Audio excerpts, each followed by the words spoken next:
Today, we are beyond grateful for the conversation we are having with Dr. G.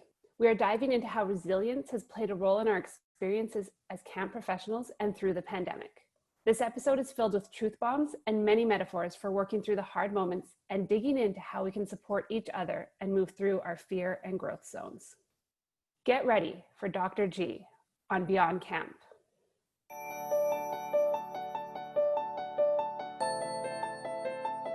Welcome to Beyond Camp, where we explore the intersection of camp and our lives. For too long, camp professionals have referred to camp as being in a bubble, and we are here to burst that bubble. We know that camp intersects with every aspect of our lives, and we're excited to delve into these. I'm your host, Cassie Bloy, and my pronouns are she, her, and I am here on behalf of Rachel as well today as she's off exploring Ontario with her canoe and her paddle. And I am excited to go beyond camp with you. As a reminder, please subscribe to this podcast wherever you find our podcasts, and be sure to check out the show notes at gocamp.pro/beyondcamp. Now, let's dive in. We're here today with resilience expert Deborah Gilboa, MD. You might also know her as Dr. G. She works with families, educators, executives, and businesses to identify the mindset and strategies to turn stress to an advantage. She's a leading media personality seen regularly on Today, Good Morning America, and is the resilience expert for the doctors. She's also featured frequently in the Washington Post, the New Times, Huffington Post, and countless other digital print outlets. Dr. G is board certified and an attending family physician and is fluent in American Sign Language. She lives in Pittsburgh with her 3 boys and has just recently sent one off into the next stage of life. We should also note that Dr. G is also a massive supporter of the summer camp industry as a consultant, advisor, and frequent podcast guest, contributor, and friend of all of us here at Go Camp Pro. She is currently supporting the industry through an affiliate program surrounding her 2020 Back to School Resilience Guides. These incredible resources are available for families to purchase, with 20% going back to the partner organization. Tune in later to learn more about this program. Welcome, Dr. G. Thanks so much, Cassie. I'm glad to be here. We're excited to have you. It's, wow, like incredible. I remember seeing with you at Nationals this year, and I was just like, oh, this is so cool. It's kind of like one of those. My favorite place to be. It's actually really my favorite professional week of the entire year. Yeah, it was the first time I got to go, and it was just so amazing, so much. I'm used to small, little, tiny conferences. So do you want to start off kind of by telling us about how summer 2020 has gone for you and your family? Sure, absolutely. So, my work is split between the work that I do about resilience with parents and educators and businesses, and the work that I do as a family doctor at a federally qualified health center. So that work, I've been there since we opened our doors a little over 14 years ago. And Wow. That work never stopped for me during the pandemic, but it changed location. I kept seeing patients in the hospital, as we always have done. And I started getting to see patients more online and over the phone. And for a while, not at all at the office. And then, and just a note for anybody who's hearing the thunder in the background, there's a hurricane that's just sending a little bit of storm tendrils our way. Here in Pennsylvania, we don't get actual hurricanes, we just feel them a little bit. And so we also have always done house calls, but we dove into that more as a good solution to patients who really needed to be seen without them having heightened coronavirus exposure by taking 3 buses to get to us and sitting in a waiting room and all of that. So professionally, I've been seeing patients throughout this experience and getting the fun opportunity to question pretty much everything we've ever done and see how we could do it better. So I've really liked professionally the upheaval that I've experienced, but I can only say that because our hospitals, although busier with COVID, have never been overrun yet. And, I'm saying that at the end of August. So I don't know what will happen. I think we are as well prepared as we can be for what might be coming. Personally, this was the summer that camp didn't happen. And that hits me personally as someone who has spent all or part of every summer at camp since I was 3. And also for all 4 of my kids. My eldest son was supposed to go back as a staff member at the camp that he grew up at for his 2nd year on staff. And then my other 3 sons were all meant to be campers at the camp program that they've worked their way through for years. And as everybody knows, yes, I really, deep in my heart believe there'll be camp again next year. And I do think that their camps made the right decision. But every year has things about it as a camper that you really look forward to. And so some of those things won't happen. Yeah. But in that same way, my kids have learned a ton about the possibilities in upheaval, not just the crushing disappointments, of which we had a bunch. I really like that spin on it, the positive side of the upheaval and the change. How did they process that, or how did you talk to them about that?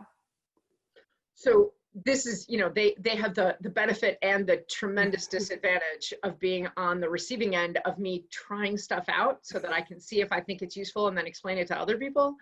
And so really early on, as soon as I thought there was even the possibility that camp might be canceled, I started to talk to them about that, because I really believe strongly in what I call when, not if language. And anybody who's ever heard me speak has heard me talk about when, not if language and how it builds people up, because then when difficult things happen, they don't seem like a failure in and of themselves. They seem like an obstacle. And an obstacle is much better than falling off a cliff. Mm-hmm. And so I started talking about the boys about like, hey, when they let us know that camp is going to be different or canceled this year, and they were like, whoa, but they had a while to pre-grieve that possibility. And my kids, actually my 2 younger ones, the day camp that they often go to for the first few weeks of the summer before they go to overnight camp wasn't canceled, but it was tremendously different. So they got to have both of those experiences. And so that pre-processing, pre-grieving helped them some. And then the other thing that we really worked hard on was saying, like, look, nothing is camp. Nothing is like camp or as good as camp, or, and so I gave them lots of space to feel whatever they feel. We don't have rules about feelings, but we have rules about behavior. And if they decide they're getting to the point where they would like to try something to feel better, I'm all in. So I asked them what the feelings they would miss the most would be. And some of those we could not recreate. Saturday night after they go to a Jewish camp, and Saturday night after the Sabbath ends, the whole camp gets together in one big room, over 100 people for quiet singing. And that reverent, sizzly, calm, exciting, hushed experience. Yeah, I don't know how you get that in a living room with your mom. I just don't. And I think it's specifically because you're not in the living room with your parents is one of the reasons you can get it. So there were some feelings that I didn't dive in, but when they listed the experiences that they're really going to miss, one of the things they said was like that feeling of falling asleep when you don't even want to sleep because you're so excited to be with people you're with, and then waking up and they're still there. And so we brainstormed, and they came up with an idea that they could recreate that. And so we tried Zoom cabin sleepovers where they could fall asleep on Zoom with their friends. And they said it was funny because like the same kids fell asleep first, but different kids woke up early. And we posited that might have to do with who left their blinds open and who didn't. And like, and like one of my sons said, it just was funny to hear a kid snore, that he's used to hearing snore during the summer. Yeah. So looking for those small touch points so that they could say, yeah, we were right. And not making them tell me that was just as good or that they felt better, just to say, what did you think? Was it worthwhile? Was that fun? That's amazing. It really sounds like you're helping your kids build resilience skills. Boy, I hope so. I mean, like, when I get really frustrated and I yell at my kids, they will often turn to me and be like, off brand, Dr. G, what are you doing? So, there's no hidden agenda here. It's all out there agenda, big sign, like we're going to be resilient. And if we're not, we're going to try and figure out why. Yeah. And I know resiliency is something that you really speak to a lot. How did you arrive at that piece of who we are as humans being the piece that you really believe in and are passionate about? So I had this fairly epiphany experience at work. So I'm a family doctor, which means I see kids and their parents and sometimes their grandparents and occasionally their great grandparents. And one of the things I love about my work is recognizing the usefulness and the impact of family culture and family dynamics on people's health. So I went into family medicine thinking, that's it, that's the key, it's about your family. And what I learned after just a couple of years in practice is that that wasn't quite it. And then I thought, well, obviously it's my diagnosis and my treatment plan that's the key to your health. Nope, that's definitely not it either. And maybe it's my advice. It turns out, no, that's really also not it. What I came to learn over time is that the best predictor of people's quality of life, and I say quality of life rather than health, because it turns out in a lot of research studies that if you give doctors charts of people that they're not going to meet with lists of their problems and their background and their medicines and ask us to guess their quality of life, we are uniformly wrong. We cannot predict. And I would imagine that doctors are no worse at that than anyone. That, like, Cassie, if I profiled somebody for you that you were never going to meet and then asked you to give them a grade on a scale of 1 to 100 of what their quality of life was, you would also be tremendously wrong. So, and quality of life more than health is what most of us are striving for. And so when I look at my patient's quality of life, and when researchers look at it, and when big studies are done, what we find is that resilience is actually the best determinant. And I recognize that intellectually, and then I came to this visceral understanding that camp educators are going to be really familiar with the term growth mindset about learning. And we have this incredible, and it's really only happened in the last 20 years, growth mindset as an industry, certainly, but really educators in general now don't think, well, if a kid's in the lowest reading group in kindergarten, they're just always going to be a bad reader, or they're just dumb. Right? We don't think that anymore. We know that there's this growth mindset about intelligence, about academic pursuits, all that. But we still, I came to realize, as a society, have this fixed mindset about resilience. Have you ever babysat or worked with a kid at camp or whatever, where a parent would say to you, or a camp professional who knew that kid last year will say to you, well, he's just kind of sensitive. Oh, yeah. Right. When you're, let's say you're reading a letter from the parents that says, look, I know he's not a very strong swimmer, but could you please put him in a middle swimming group because he'll be so upset if he's in the lower swimming group. And you're like, you know, and you're thinking to yourself, or you might even say out loud in the camp office, what? We're not gonna like red shirt this kid's swimming group or pad this kid's swimming group. And another person who knows him go, well, that kid is really sensitive. And you immediately have a picture in your head of what that means. It's a picture of a kid who is not resilient, who cannot handle what they perceive as criticism or setback or any of that. And we have this fixed mindset about it. And that's bogus, like total shenanigans. We can learn and grow in resilience just as much as we can learn and grow in athletics or academics or singing or anything. And so I got really interested in this idea that, like, okay, if resilience is really important and it can be taught and learned, what are we doing? Why aren't we talking about that? Where's the research? What do people need to know? And what are the obstacles to people doing that? I had this experience in the office one morning, and I don't know if I'd have come to this if it hadn't been so very obvious in that one morning. But I walked in to see a patient who's in her mid-50s who has something called progressive MS. It's a rare type of multiple sclerosis where no matter how bad you get with a flare with MS, normally in the usual type, it's intermittent and relapsing remitting is what it's called. So you get almost back to your baseline after you get well from, and it's not totally well, but after you recover from that flare. With progressive MS, however bad it gets with that flare, that's your new baseline. Yeah. So it's much more aggressive kind of MS. And this woman was college educated, Caucasian woman in her mid-50s, and I walk in to see her, and she's at this point, she relies entirely on a wheelchair. She can't use anything below her shoulders with true accuracy. So she toggles her wheelchair with a toggle by her chin. And I walk in and I say, hey, Miss So-and-so, how are you today? And she says, wonderful. And I said, tell me what's going on. And I'd been seeing her at this point for about 4 years. She said, oh, you know, my grandbaby turned 1 this weekend, and we had a party. He's getting big, and the flowers by my front door, and I'm going to this concert at the park on Friday night. And we went on and we had our visit. But only maybe 3 patients later that morning, I walked in to see a different woman, also white, also college educated, about the same socioeconomic status.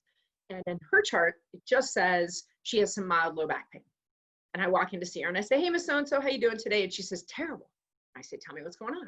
And she said, well, my family doesn't understand about my back and they plan things without considering how this impacted me and my work doesn't accommodate me. And I said, is your pain worse? And she looked at me and she said, no, but it could be. And I went on and I helped her as best I could, but there was a voice in my head that quite selfishly thought, how do I get my boys to grow up behind door number 1? Mm-hmm. Because what I know for sure is that bad things will happen to them in their lives. No matter how much I love them or what I might do to try to protect them, that wouldn't work.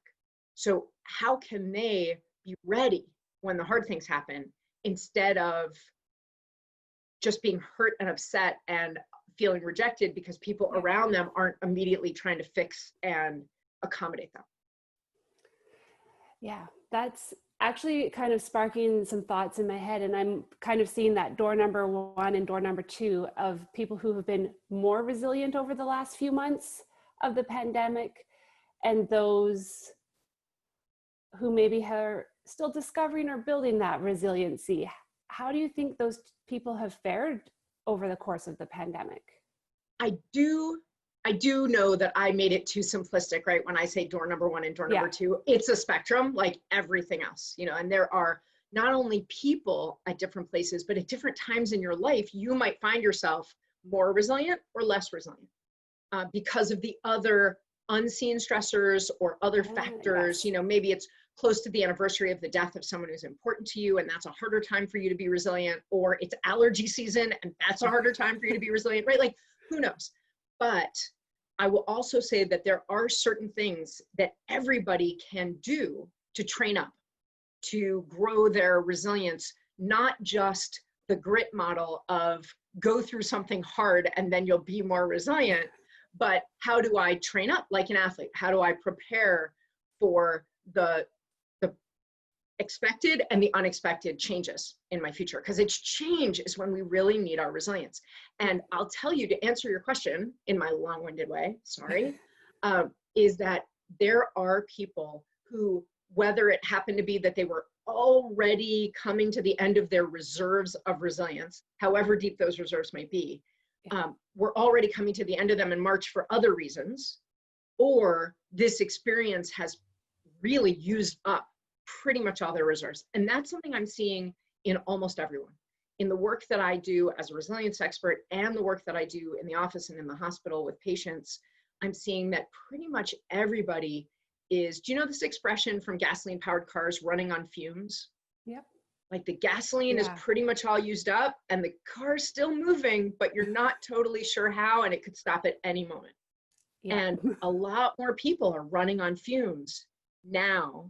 And the research bears that out too, that big mental health study at the end of June that looked especially at people 18 to 24 and 25 to 39 who are experiencing way more mental health, more mental distress and self-harm and substance use and self-harm ideation and all kinds of things than they had been even a month before that. So it's real for everyone, but definitely there are people who are having a slightly easier time than others. Mm-hmm. No, I feel that. I feel like there were definitely some days where I was running on fumes through all of this with everything that was going on, and many transitions and changes in my life during the pandemic as well. Well, and Cassie, that's a really important point, because when you say there were days I was running on fumes, you're implying that you have ways to refill your reserves. So I'm guessing that you do, or you wouldn't have put it that way, right? You would have just told me when you came to the end of your reserves, and that would be that. But people who have some strong resilience skills, and camp directors are fantastic at this, camp people in general, we talk a lot about, you know, nature deficit disorder and how sometimes all I got to do is walk outside or talk to another person who sees the world the way I see it, or paddle somewhere. Like Rachel's off paddling right now, and I hope that that really replenishes Rachel's reserves. That just that skill of recognizing when your reserves are low and knowing some things that reliably replenish you, even if it's just a little bit. It may not be that you get to go to the station and fill the tank all the way, but knowing how to bump that needle up a little bit, that's really, really valuable. Can't be overstated. Amazing. I really like that. Recognize and go and take that moment to do what you need to do. So with your special lens on the summer camp industry, what are some of the common concerns that you're hearing from camp professionals in their communities in regards to the pandemic, resiliency, or just what's coming up on your end? Well, one thing at the end of August that I feel pretty confident that I can say that I think is good news is that a lot of camp professionals worried strongly that if anybody had camp and anybody got sick, the entire camp industry would implode, meaning nobody would ever trust camp again. And I feel pretty confident now seeing that some camps ran and some kids got sick and some camps were able to really mitigate the risks, and some camps had a great deal of difficulty mitigating risks. And we have not all, in general, in the press, for certain family here or there, a certain community, it may be different, but in general, nationally, internationally, I have not seen huge blowback and pushback against the camp industry for shutting down or for trying to persist. And so I think that knowing that people are really recognizing the scope of the difficulties and are willing to judge with more nuance is really good news for the camp industry. Certainly, I think that the financial concerns that people have about what the lost revenue this year meant and the uncertainty about next year, those, I think that, to use another metaphor, I think that that hand of cards hasn't played out yet. We just don't know exactly what that's going to mean. It's going to mean different things for different people. But just like we were saying early in the pandemic that, you know, if we were able to have camp, every parent would want to send their kids because they could so see the value and the difficulty. Like, wow, everybody, you know, Shonda Rhimes, who's the showrunner for Scandal and Grey's Anatomy, she tweeted after 1 week of, no, I guess after, like she said in her tweet, after an hour and 11 minutes of homeschooling, she said every teacher should be paid $1 million a week. So that appreciation, that gratitude, and that deeper understanding of what people who take kids on for days at a time do, I do think that that will persist. I don't think that as a community or as individual families, we're going to forget the wow factor of like, this is hard and you do this so well. So I think that we can grow people's appreciation. I think that there's a lesson for camps and something that selfishly, again, I've been talking about this for years, but I think that camps forget the value of authenticity and some transparency. Pulling aside the curtain and letting your families know what you're dealing with, whether it's how many jars of sun butter you're ordering, or it's how you're making the decisions you're making, or the you know, what you're putting on your board, if you have a board of directors, your agenda for that month or whatever it is. Parents are really interested in the details and want to support. Yeah, they do. I'm one of those people who is often very transparent with our families in some of my previous camp positions. And I really believe that that has a huge role in how we connect with them and how they connect with us as well. So as we talk a little bit more about that, how can we more directly support, as camp professionals, support our camp communities as we look to going back to school? And this is actually not different than what I've been saying about family engagement for a long time, but there's a couple of things that families want to believe is true about camp, but we are a somewhat like suspicious consumer culture. So like you say that we're a family all year long, but do you mean it? You know, if I'm not sending my kid to your camp this summer, are we still part of your family? If I have 2 girls and a boy and you're an all girls camp and my girls have aged out, and my boy couldn't go there because he identifies as a boy. Do you really still love me? You know, and so that opportunity to prove your mission, to prove that you are who you've always said you are as a camp, and that your camp community is to you what you've always said it is. This is an amazing opportunity to do that. This is a really good time to show, yep, we meant it. We meant it then. You didn't believe us, but let me show you again. We really mean it. And the best way to do that is by things that you're already an expert in as a camp professional. Empathy, expressing empathy. Yes. You're better at that than most anybody else that your families deal with personally or professionally. So now I did recently see a camp, and this is a weird tangent, but I did see a camp put up a coffee and wine meme on their page, like coffee, you know, like a coach saying like coffee, you're on the bench, wine, suit up. I don't want you to promote values that don't match your camp's values, even in your empathy and in your humor. But if you can leave the promoting alcohol out of it, for example, then I think that using empathy and humor, not to try and sell them anything, just to be like, hey, this is really hard. You know, there's a meme going around of a picture on a door, and there's one with alcohol, but there's one without, that says, we're distance learning in here. If you don't teach math, don't ring the bell, like don't come in. You know, that could really make your families laugh and be more happy to see your Instagram feed come across their Instagram on their phone, because now they know there's probably not going to be a picture of their kid, which is why they were watching your Instagram feed, but now there's something that made them feel seen or understood. So empathy is a great way to do it. Another, and there's two more. The second is curating resources that you believe in. An example I always give is Common Sense Media. I think you cannot go wrong curating content from Common Sense Media. They help parents rate movies and YouTubers and memes and games and, I mean, all the things. And they give parents, they have a kid rating and a parent rating and a really in-depth look at whatever it is, so that the parents can just help know if the content their kids want to take in is reasonable in their framework. So curating content that you believe in, pointing them towards resources that you're like, wow, I didn't know this was a thing. Some camps were amazing at this with all of the virtual stuff that was being offered for free last year. All the camp pages I follow, I learned tons of things my kids could get on and watch. And then the third thing is showing off your expertise. I did a lot of presentations at the beginning of the summer about this for camps, where I helped them see, for example, you know how to help kids navigate boredom. Yeah. Both by giving them some activities they could do, and also just showing empathy. Yeah, you're bored. What are you going to do? So you could teach me as a parent to navigate boredom better. You could teach me as a parent to get my kid to sweep the kitchen. You could teach me, help me, support me as a parent as I try to get my children to try something new. Camps are expert at that. You get kids to try new things all the time.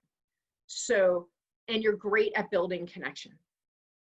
Thinking outside the box, creative problem solving, getting kids to try and solve their own problems. So really look to what you're good at that you wish parents could learn from you and teach them. Just say, hey, we're going to give a, you know, are your kids back to school and you're really seeing the bickering increase, or you're having trouble with bedtime? I think that's a right now problem. That's a September issue for a lot of families, is we haven't stressed bedtime for months. And now we have to, or mornings are going to be unbearable. Yes. And camp is really good at getting kids who don't want to go to bed.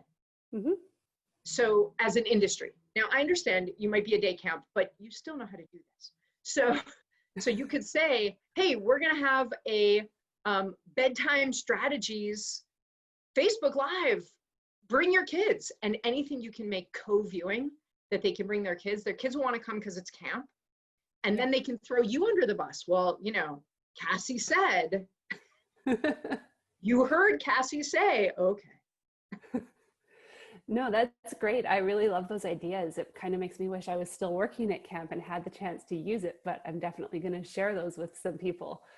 And hopefully our listeners here as well will take those notes and get on it, because. And for everybody who has been a camp person and is now looking at other things or doing other things, don't forget your expertise. I don't just mean in like reaching out to families that you care about. I mean, in your current job, what is something that if they knew about from camp, right? Like if you could just pluck something from the camp world and just sneak it in, like the zucchini and the chocolate chip zucchini bread for your new employer or your new working situation, what would it be?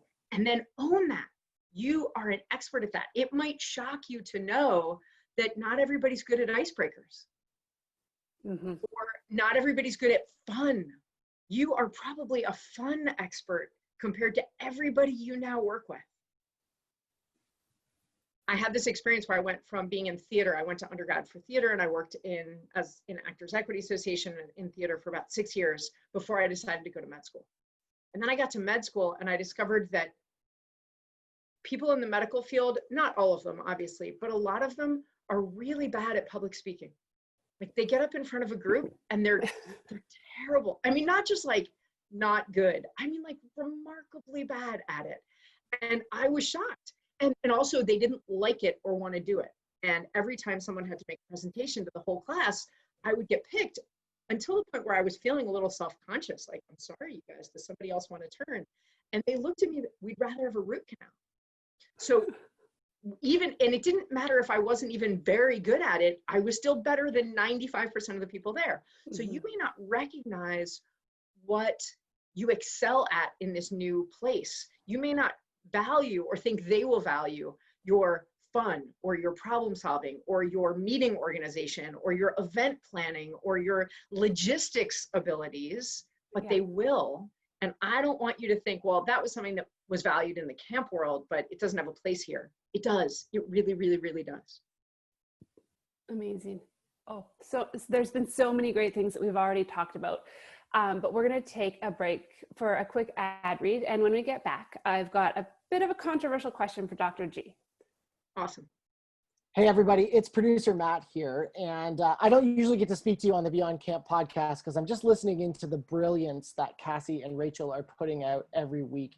And we couldn't have done this podcast this summer if it wasn't for ACA Illinois. They have stepped up to help keep the camp community connected during these wild times. And if you are anyone like me that believes that your camp community are some of the most important people, ACA Illinois wants to help you stay connected. So if you're a camp professional looking for community and you're interested in accreditation but don't know where to start, or you're looking to grow your career, or looking for ways to give back, ACA Illinois has a ton of ways to help out. Even if you're not from Illinois, you can send a message to ACA Illinois. Their email is info@acail.org, and they'll get you connected. Thanks everyone for listening, and thanks to the ACA Illinois for supporting this podcast. All right, as we dive back in here, I'm sure many of you who are listening possibly are part of the very large Camp Pros group on Facebook, as am I. And lately it's kind of been a little bit, to put it nicely, spicy. So when we're supporting our colleagues in the camp world, what can we as a camping community do better to support each other during this time of transition and uncertainty? It's such a really good conversation and question to have, Cassie. And I'm trying to make sure that I answer you taking my own bias out of it, the people that I think are right and the people I think are wrong. And I would say a lot of things that I've seen the moderators in there say, there's enough room for differing opinions. Yeah. I said earlier when I was talking about my own kids that I try really, really hard not to have rules about their feelings. And what I mean by that is when my kids, and anybody who's ever dealt with kids, I think will recognize this. When a kid comes to you with a really negative feeling, especially if it's about like a program that you led or an idea that was yours, it's really easy to feel judged by their feelings. I'm bored feels like you're the worst program director ever. And even if whether you do or don't feel judged by their feelings, we feel compelled to fix their feelings. Mm-hmm. And so one of the things that I remind myself of all the time is that when my kids are sad, lonely, angry, frustrated, whatever, that's theirs. And whether I feel it is judgment or not, that's on me. But they do get to feel their feelings. If they can express them respectfully, all the feelings in the world are theirs to feel. And then to not try to fix it for them unless they specifically ask me to, and I think it's appropriate to try and fix. So why do I mention that now about these difficult conversations? I think what I see happening over and over again in this group of highly empathetic people who are looking for best practices is that not only are some people trying to fix other people's feelings, I think sometimes people bring their feelings to the group wanting them to be fixed. Yeah. I'm feeling less than, and it was after I read this post or that post. So don't post things like that so I won't feel less than. Mm-hmm. And that can be posts about Black Lives Matter. That can be posts about whether to open camp or not. That can be posts about asking for a raise. Evergreen issues. That can be posts about having a set bedtime for your staff, even though they're going home at night. Like whatever it is, when somebody posts something and I read it and it makes me uncomfortable, then sometimes I'm going, in this example, back into that group and saying, this made me uncomfortable, so I have a great solution. Don't post that stuff. Or this thread is making me uncomfortable, so obviously there's something inherently wrong with the thread. One of the conversations that I ask camp directors to have every summer with their staff, and then staff to have with their older campers, is that uncomfortable and unsafe are not the same thing. Yes. That's a really big idea, because uncomfortable is really, really uncomfortable. And it can give you those same feelings in your stomach that get really close to the border of feeling like I must be unsafe. It releases the same chemicals. When we feel attacked or less than, our brain doesn't take the time to figure out if that's actually a shark in the water behind us or just somebody we wanted to be better friends with who talked to someone else instead of us. Mm-hmm. Our brain just goes, fear. And that's all. And so we feel, I must be unsafe. What's really valuable, and it goes back to those resilience skills, mm-hmm. is identifying in your discomfort what is actually unsafe and what's just really, really, really uncomfortable. And when you're uncomfortable to any degree, it's totally reasonable to ask for empathy. Yeah. But we should only ask, I think, for interventions from other adults, people that we're not, tied to in a family or partnership, work partnership, something like that. We should only ask for a fix, a rescue, if we're unsafe. And so recognizing that difference between discomfort and danger and moderating our reaction to not make anybody else responsible for our feelings, just like we don't try and tell somebody what they should feel or shouldn't feel or how they ought to feel, or what they should just be thankful for instead, and divert them. Like all those things are because we don't like how it feels. And we gotta deal with our own feelings. We do. And that's hard. And that's what this podcast is about. It's about having those hard moments. And you've said it, that this is hard. And many times I'm just like, this is perfect, because that's what we want. We want people to dive into the hard and to recognize that it's okay to have hard conversations. Yeah. So what else can we do to support them, maybe our peers that we work with or are within the same, regional camping area that we are having more of the one-on-one conversations with, when it's more directly impacting us and we have those better relationships with them and it's less virtual? Every time we can take anything out of the closer you can get, meaning leaving a voice message for somebody instead of texting, or mm-hmm. picking up and getting on the phone with them so it's in real time, gives us more oxytocin and dopamine than just a voice message. And getting on a video call gives us more oxytocin and dopamine than just the phone call, right? So there's lots of ways to deepen and strengthen connection, to build resilience, to make our empathy feel more authentic. I don't care how much I believe in you and trust our relationship. Sometimes texts are just hard to get the right tone. And if you're feeling already kind of twitchy, like maybe Cassie's not going to understand or she's going to think I'm being ridiculous, it's really easy for me to read whatever text you send back with that tone that was in my head, that's a reflection of what I'm worried about and has nothing to do with what you're thinking. I got an amazing DM yesterday. I saw somebody put up a t-shirt that they'd bought that was somewhat political and snarky, and I thought it was hilarious. And I clicked laugh and I moved on. And about an hour and a half later, I got a direct message from that person. Hey, listen, I'm so sorry to bother you, but I just can't stop thinking about what your reaction to my post today. And I really value your opinion. And, I'm not trying to say your opinion is wrong, but could you just flesh out for me why that made you angry? Yeah, the mouse slipped. I didn't know I had hit the angry face. I thought I'd hit the laughing face. Yeah. So I started to text back, and then I was like, no. And so I voice messaged, because this isn't even someone whose phone number I have. I just voice messaged and said, oh my gosh, I am so sorry. I thought it was hilarious. I thought about buying that same shirt for myself. I thought it was great. And I thought I laughed. So sorry about the angry face. I will find it and fix it. And she wrote back and said, OMG, I love you. Great, we're good. And that fixed it, right? But I started a thing in her head that was based on something that was literally a slip of my mouse and my own moving too fast, which, as you can imagine, happens all the time. And so I was so grateful she said something. And it sounds like she was resilient enough yesterday that she could believe me. Mm-hmm. But you can see how that could have gone sideways at any moment. There's 6 different places in there that she could now never speak to me again. Mm-hmm. Which, that's not something we want. And I think it's right. There are people that I'd be okay with that, but she's not one of them. Yeah.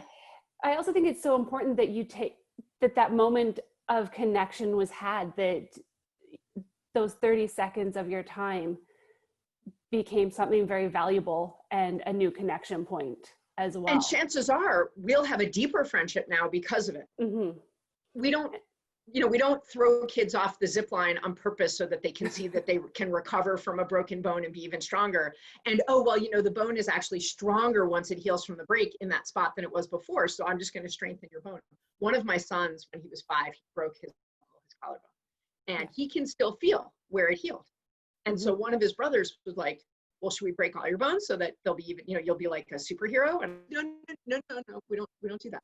And in that same way, we don't break relationships to make them stronger. But every time you have a conflict with someone, if you're able to heal it, it's definitely a better relationship or a stronger relationship or a more enduring relationship because of that afterwards. Mm-hmm. So in that same way that I was talking about at the very, very beginning, every upheaval is an opportunity. Yes. So for this last question, I kind of want to dig into something a little bit more personal for me, as someone who struggled with job loss, sat through a pandemic without a job, found a new job, and has a whole change of tradition and routine and all of these different things. And I'm sure there's other people out there that are sitting with that as well. What recommendations do you have for camp professionals who are going through all of that right now? Because it's happening across the board. First of all, I'm so sorry. What terrible, sucky timing, right? It's just, not your fault, not your desire. It's just how it turned out. And maybe someday when you're telling your, your grandkids stories at your knee at the rocker, you'll see that there was some value to it, but nobody's got time to try and figure out what that is right now. So I would say, first of all, you're right that it's hard. You're right that it's hard, and it should pull some of your reserves, and it is something that you deserve empathy and sympathy for. And also free Netflix. You should definitely have earned free Netflix in all this. The thing that I think, in addition to figuring out where you actually get your cup filled up, not where you think you should. I've heard lots of people reach out and be like, I know I should exercise, but it doesn't actually make me feel better. I'm like, if it doesn't make you feel better, it doesn't make you feel better. Mm-hmm. Right? So instead of the shoulds, I really, really encourage you to actually figure out what's true for you. If you feel like it should make you feel better to get on the phone with your sibling, but it never does, do that less then, don't do that so much. And recognize what's true for you. But also, I would say, So there's this quote, and it's attributed to Winston Churchill. It was definitely said by Rahm Emanuel in the election or after the financial upheaval in 2008. It's never waste a good crisis. And I don't mean by that, like, be grateful for this difficulty or, you know, you should be, I don't know, like creating the new banana bread that everyone wants to bake. I just mean, and everything that baking banana bread now implies in our culture. I simply mean, my mom of blessed memory used to say, if you're still breathing, you have choices. You may not like any of them, but you have them. Mm-hmm. And every single time we go through a change, any change, that's when we need our resilience, right? I mentioned that earlier. And the first three things that your brain does when you go through a change, even if it's a change you wanted, even if it's a change you applied for and interviewed for and got, your brain first does three unpleasant things. It counts your loss. Won't I have? Even if it's just time to watch Netflix, but like, it counts your loss. It goes through a period of distrust. Is this thing really going to happen? Is it really necessary? Do I really want this? And then if you're able to move through the distrust, it goes to discomfort. It's no better, right? I mean, maybe it's a little better, and there's still a piece of you back in loss, and there's still a piece of you in distrust, and you're mostly in discomfort. What you don't like about it is what your brain recognizes first. And all of that is really good to keep you safe, but it's not good to keep you comfortable, and it's not good to make you feel optimistic. You start to turn the corner and act in a resilient way as soon as you recognize that you do have choices. Like my mom said, you may not like any of them, but you do have some. Because as soon as you realize that there are some things in your control and you pick one, you choose one and do whatever that thing is, then you're engaging. Yeah. Any kind of engagement is inherently resilient. That doesn't mean every coping mechanism is inherently resilient. You know, if what you engage in is crack cocaine, sorry, not resilient.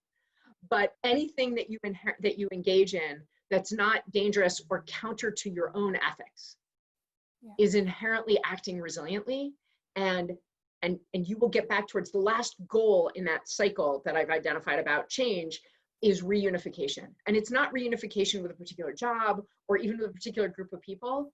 It's reunification with yourself, with your sense of who you are and who you want to be and who you're aiming for in yourself. Yeah. So what I would say to you is, in any aspect, and start with small bites, right? Like maybe it is about self-care, or maybe it's about people you want to feel more connected to, or maybe it's about exploring what your educational or work options are. I don't know, but whatever it is, if you can give yourself real empathy and space for your loss and your distrust and your discomfort, and not instead of, like, you can have some game pieces on that part of the board, but and move a game piece onto choice and figure out what you can choose from, what seems like the best of those options, and try it, then you will bit by bit notice that you are engaging, you are reunifying with who it is you're trying to be. Amazing.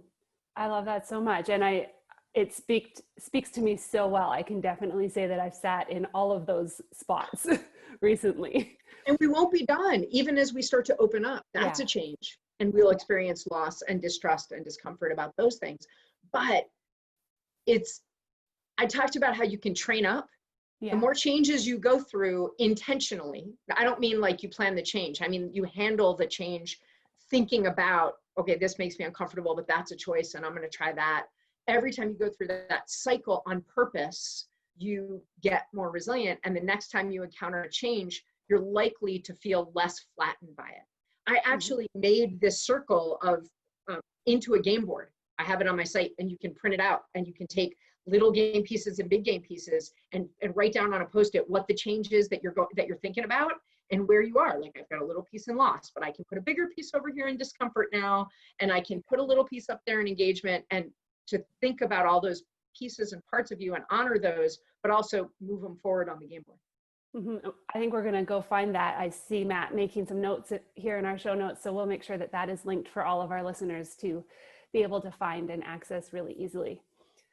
But we want to take a moment to thank you, Dr. G. We're so grateful not only for this conversation, but for the support that you've provided to the camp industry as a whole over the years. And I wanted to give you some time and space to tell us a little bit more about your 2020 Back to School Resilience resiliency guide. Thank you. I appreciate it. And I have to say, everything I get to do in the camp world really fills my cup. Camp for sure made me who I am. All the parts of myself that I like, I learned at camp. And I couldn't have raised my kids to be the guys they're turning out to be without camp in their lives. Mhm. And so it's the best of, I always say, and I mean, there's two kinds of people in the world. There's camp people and the people who never got the opportunity to be camp people. Yeah. And I'm so grateful to be a camp person.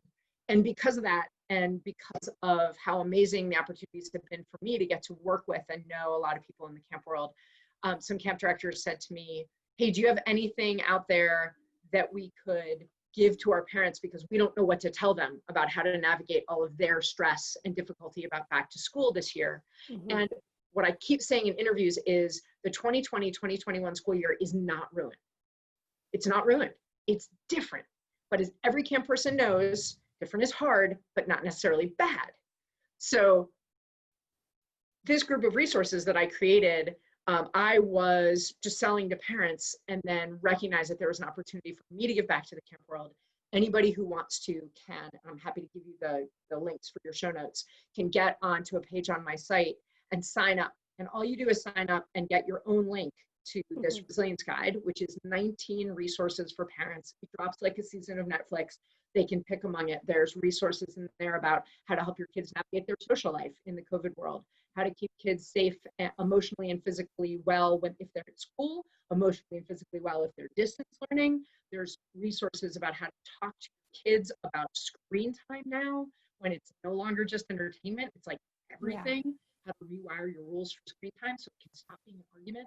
There's also guides about how to talk to and partner with your kids' educators when this year, whether your child is at home or at school, you're likely to never meet their teachers. And that's a big change. Yeah.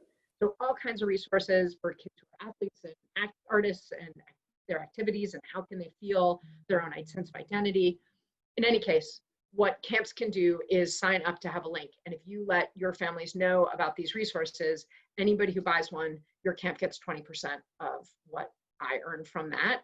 And I would love to have more camps. I already have a bunch of camps engaged in that, and I'm really glad that they are, and they are great at reaching their families. I recognize that you're putting a great deal of trust in me because you're probably not going to spend the hours to go through every single resource I'm offering. Please reach out to me if you want to talk to some other camp directors who've decided this is the right thing to do, and you can ask them why without me involved in the conversation. I'm happy to make those connections. Wonderful. And we will make sure we toss that in our show notes as well, and make sure that we let our camp people know that this is out there and share it with them. Again, thank you so much for your time today, Dr. G. This has been a wonderful conversation, and just, I feel recharged after this. Good, I'm really glad, Cassie. This is really fun for me too, but I really want to say that there are so many people who've been through even one summer at camp have often more resilience resources than their peers. And that can feel like a reason to not complain and to not honor your own struggle. And I really hope that people are hearing today that you can do both. You can handle things well and be having a really hard time, and that the people who care about you want to know about the hard time that you're having. Exactly. Thank you for sharing that with us. How can our listeners reach you if they are looking for more information or to have a conversation? Super easy. My website is askdrg.com, and there's contact stuff on the site. I hope that you'll reach out. Excellent. We want to thank everyone for joining us beyond camp. We hope that you were able to connect and reflect with us as we journey beyond the property lines and bring camp with us into our day-to-day. As a wrap up today, I want you to be able to reach out and connect with us. So you can reach me, Cassie, at cassie.bloy@stefanricard.ca. And please remember to check out our show notes at gocamp.pro/beyondcamp. Again, a great big thank you to Dr. G for spending this time with us today, to the team at GoCamp Pro for holding space for these conversations for us, to the team at ACA Illinois for their sponsorship and support of this idea, to our producer, Matt, for keeping me online today and keep moving us forward. And for you, our listeners, for making the time to listen. Your dedication and willingness to sit with us in these conversations keeps us moving forward. Beyond Camp is part of the Go Camp Pro podcast network. Check out all other podcasts at gocamp.pro/podcasts. Go well and safely, friends. We'll be here with you next week for our final episode of season 1.